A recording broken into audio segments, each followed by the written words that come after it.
Good afternoon, snowblower shoppers. Today I'm excited because I'm getting my very first snowblower. We will be looking at the Troy-Bilt Vortex 2610 three-stage snowblower. In this video I'll try to give you an overview of the model, show you the unboxing and assembly, but unfortunately I've not been able to test it yet in real snow, so that'll have to be saved for another video. The snowblower has a number of features that made it attractive to me. Number one, it's made in America. Second, it has a powerful 350cc engine driving a three-stage auger, accelerator, and impeller to really toss the snow out of the way. Third, I wanted easy to operate chute rotation and pitch controls, and this model allows me to control the chute with just one hand while still operating the drive system with the other hand.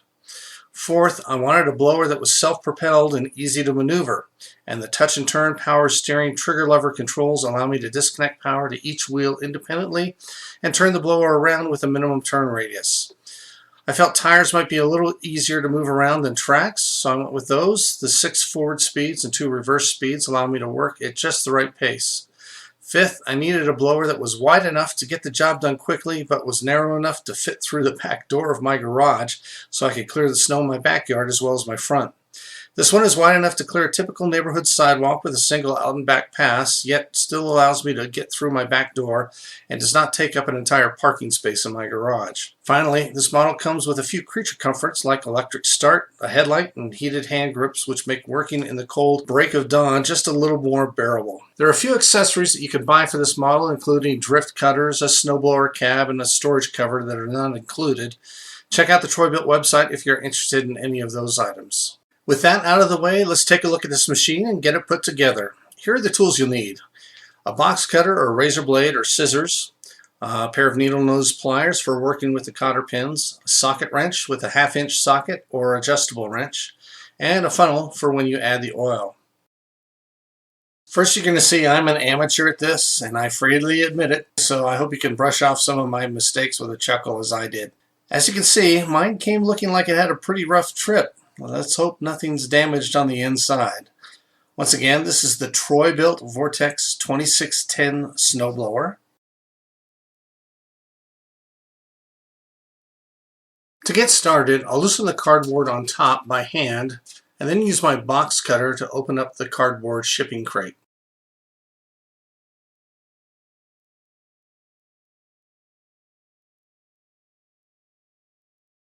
Inside, there's a pine wood frame that was supposed to be protecting the unit from dents. As you can see, it didn't hold up too well in the shipping process.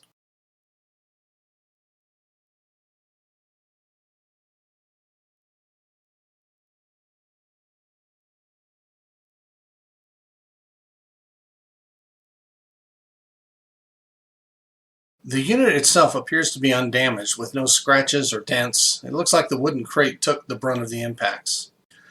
So here's a look at the unit straight from the factory.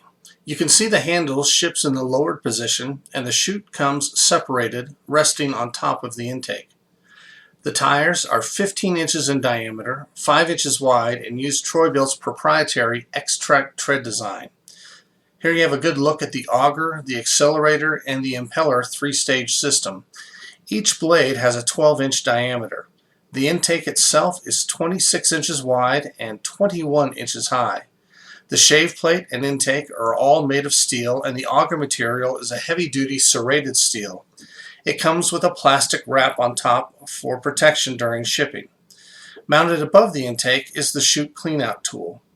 On the other side, you can see the chute adjustment rod comes wrapped in plastic and is attached with a zip tie to the handle, and you have the instruction manuals attached to the gas cap.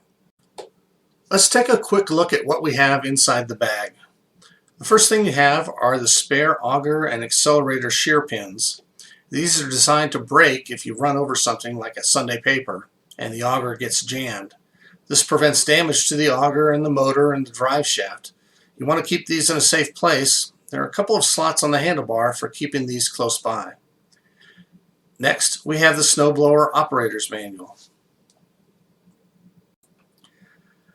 Then we have the engine operator's manual. Oops, dropped the spare engine safety key.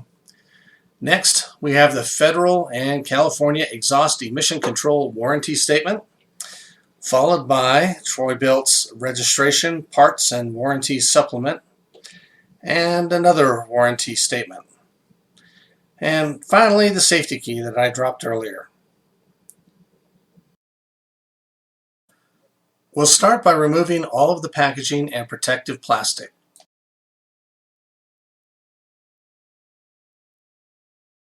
I'll use my box cutter to cut the zip tie connecting the chute control crank rod to the handle and remove the plastic packaging. There you go, just like a pro.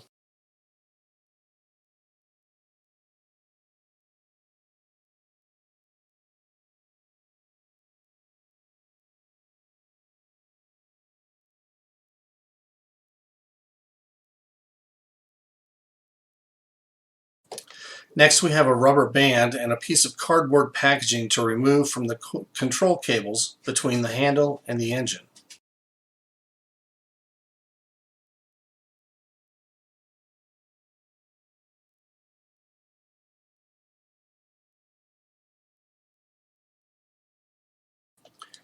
Okay, now that the packaging is removed, we can take the nuts off the loose carriage bolts on the handle and remove those so we can rotate the handle into place. Use your 1/2-inch socket to do this. The nuts are on pretty snug.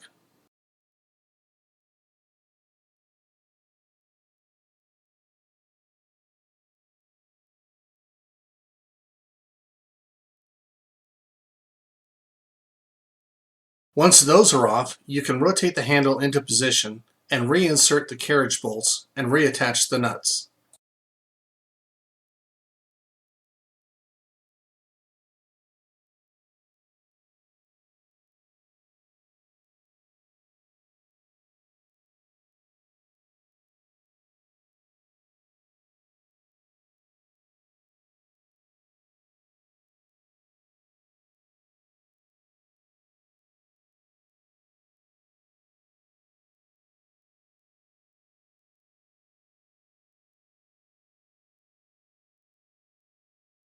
Before we can attach the chute, we need to locate and remove the wing nut and hex bolt from the chute control head, the hairpin clip from the chute control rod input collar, and the bow tie pin and locking rod from the chute mounting neck.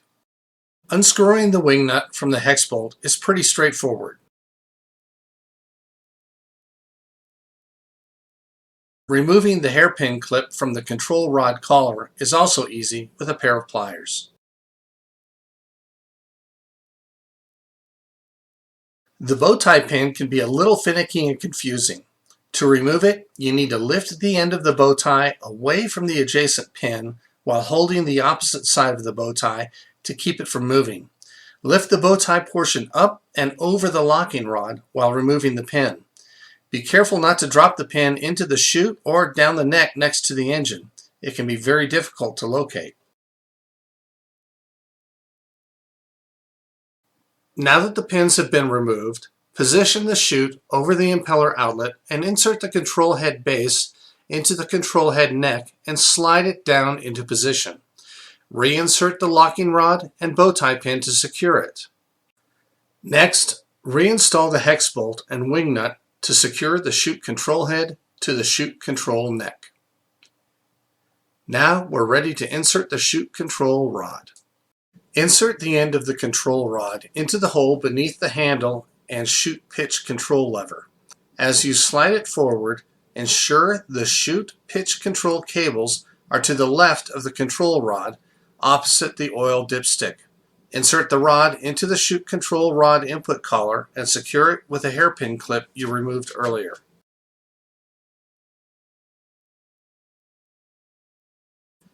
Next, check the tire pressures to be sure they are properly and equally filled to the manufacturer recommended pressure.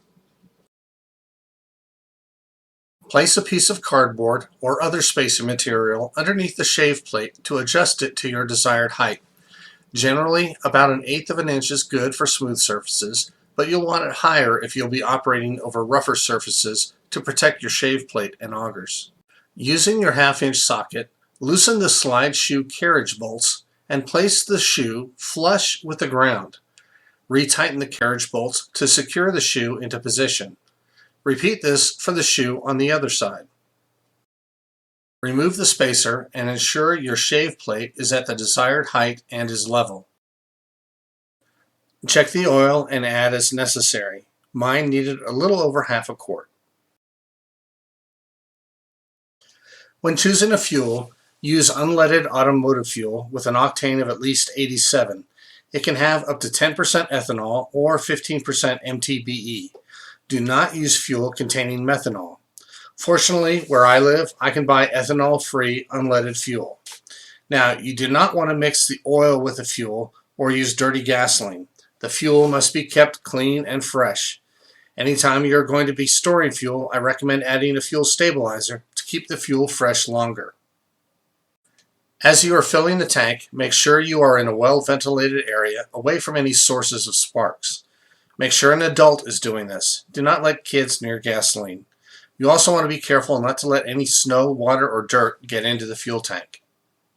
Fill the tank until the fuel level reaches about 1/2 inch below the bottom of the filler neck. Okay, let's get this thing started.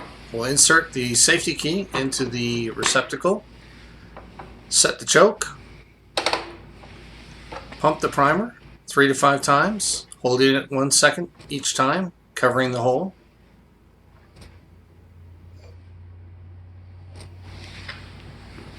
We'll set the engine speed control to the fast position and reach up and give it a tug.